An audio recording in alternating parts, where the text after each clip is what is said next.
Interview হ'ব নহয়, গতিকে ৰাতিপুৱা দৌৰিব লাগে। এতিয়া আপোনালোকে চাব, জুলাইত পুলিচৰ ইণ্টাৰভিউ, ডেকা ল'ৰা ছোৱালীবিলাকে মদ খোৱা, জুৱা খেলাৰ কথা বাদ দি ৰাতিপুৱা সদায় ৰাস্তাত দৌৰি থাকে, কেনেকে আমি পুলিচত চাকৰি পাম। আগতে ল'ৰাবিলাকে কি কৰিছিল, যে দৌৰিটো চাকৰি নাপাওঁ, মন্ত্ৰী MLA টকা দিহে চাকৰি পাম। সেই পৰিৱেশ আমি অসমত 2টা বছৰৰ ভিতৰতে পৰিৱৰ্তন কৰিলো। কিন্তু আজি আপোনালোকে চিন্তা কৰক, চাওঁতে চাওঁতে 96,000 ল'ৰা ছোৱালীয়ে চৰকাৰী চাকৰি পালে।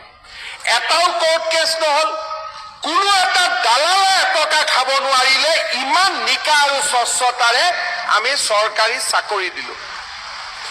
আৰু 4,000 দিলেই 1 লাখ হৈ যায়।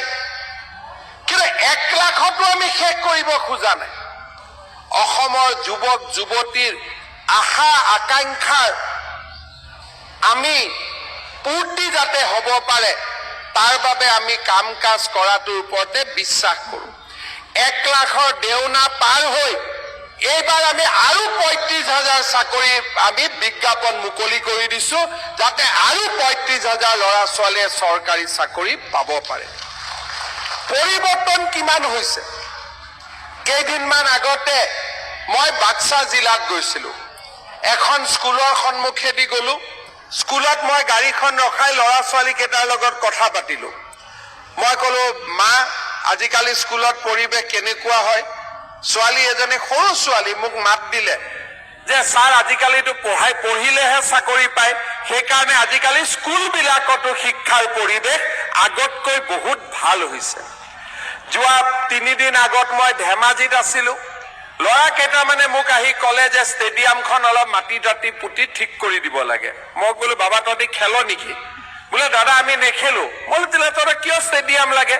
বোলে পুলিচৰ ইণ্টাৰভিউ হ'ব নহয়, গতিকে ৰাতিপুৱা দৌৰিব লাগে।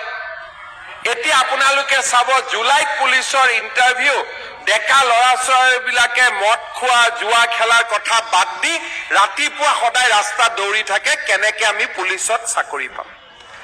আগতে ল'ৰাবিলাকে কি কৰিছিল, যে দৌৰিটো চাকৰি নাপাওঁ, মন্ত্ৰী MLA টকা দিহে চাকৰি পাম।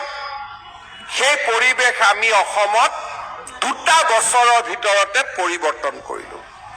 যেতিয়া আমি অৰুণোদয় আৰম্ভ কৰিছিলো,